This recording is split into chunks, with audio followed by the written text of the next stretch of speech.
रायगड जिल्ह्यात नवनव्याने प्रकल्प उद्योगधंदे उभारले जात आहेत। अशातच औद्योगिकरणाच्या नावाखाली शेतकऱ्यांच्या जमिनी विकत घेतल्या जात आहेत। अनेक वर्ष इथे कोणताही प्रकल्प उभारला जात नाही, या जमिनी पडीक राहत आहेत। अलिबाग तालुक्यातील शहापूर, थेरण, खारेपाणी विभागातील हजारो शेतकऱ्यांनी आता न्याय्य हक्कासाठी एल्गार पुकारला आहे। पूर्व भूसंपादन व सद्य भूसंपादन आदींचा कारभार हा गंभीर असल्याचा आरोप शेतकरी करीत आहेत। खारेपाटातील 3000 एकर शेत जमिनीपैकी 800 एकर कृषी व 400 एकर अकृषी जमिनी 2006 साली टाटा विद्युत प्रकल्पासाठी संपादित करण्यात आल्या। यापैकी 70% जमिनी सलोख्याने व 30% जमिनी सक्तीच्या भूसंपादनाद्वारे संपादित करण्यात आल्या। या विरोधात शेतकरी पेटून उठलेत। आमच्या शेत जमिनीला योग्य मोबदला मिळावा, स्थानिक भूमिपुत्र शेतकरी, सुशिक्षित बेरोजगार यांना रोजगार मिळावा, पुनर्वसन करण्यात यावे, तसेच 12.5% भूखंड देण्यात यावा, या प्रमुख मागण्या घेऊन शेतकऱ्यांनी आंदोलनात्मक लढा उभारलाय। जोपर्यंत आमच्या मागण्या पूर्ण होत नाहीत तोपर्यंत प्रकल्पाला विरोध असल्याचा पवित्रा शेतकऱ्यांनी घेतलाय। काय म्हणाले शेतकरी पाहूया। चले जाओ चले जाओ चले जाओ चले जाओ एमआयडीसी चले जाओ चले जाओ चले जाओ एमआयडीसी चले जाओ शेतकऱ्यांच्या एकजुटीचा आमचाच खोसा आमचाच मासा आमचाच खोसा आमचाच मासा शेतकऱ्यांच्या एकजुटीचा 1 बाटली 2 गलास 1 बाटली 2 गलास शेतकऱ्यांच्या एकजुटीचा। माझं नाव निवृत्ती राजाराम पाटील, मी धाकटे शहापूर गावचा अध्यक्ष आहे।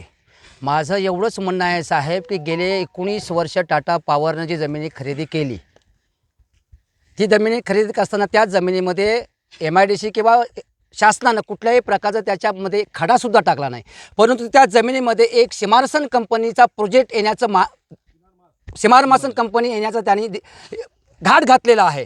तो घाट घालत असताना त्याच कंपनीला पोच रस्त्यासाठी जो फेज 2 मधून रस्ता येतोय, तो फेज 2 मधून रस्ता येत असताना कुठल्याही शेतकऱ्याला विश्वासात न घेता 32-3ची नोटीस त्यांनी लावलेली आहे।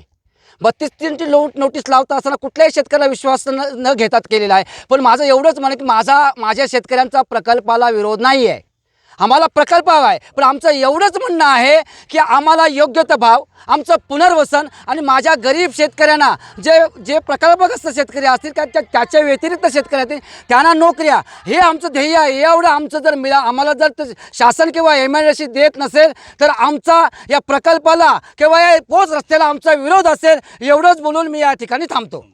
माझे नाव मधुरा भास्कर पाटील, मी गावकी अध्यक्ष होतो, आता माजी अध्यक्ष आहे। मी गावकीचा पण कामकाज केलेलं आहे।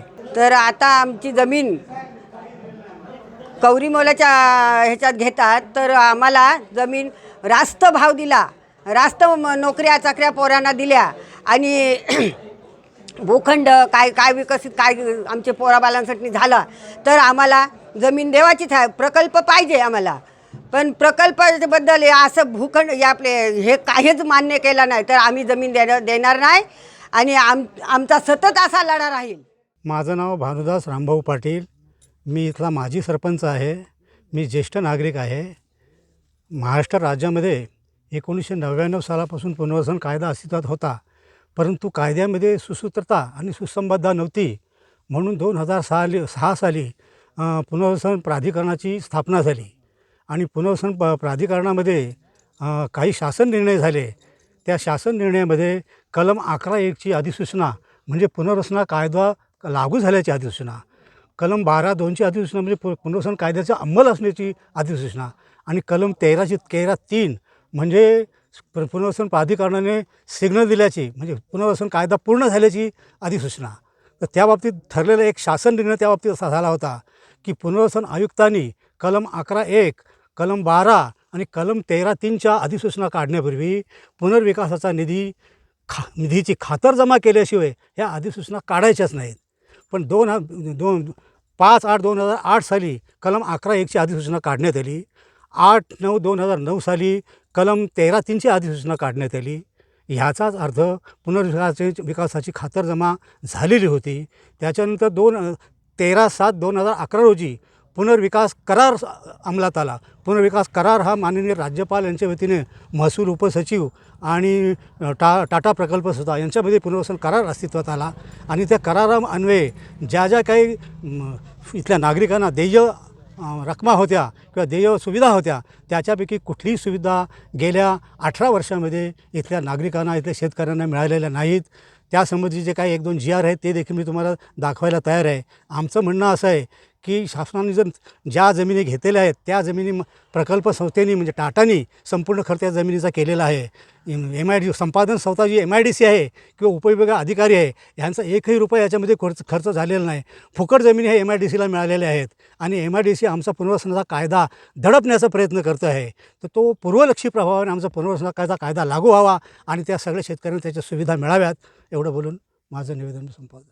टाइम्स डिजिटलला लाईक करा, सबस्क्राईब करा, शेअर करा आणि बेल आयकॉन दाबायला विसरू नका. पाहत रहा टाइम्स डिजिटल.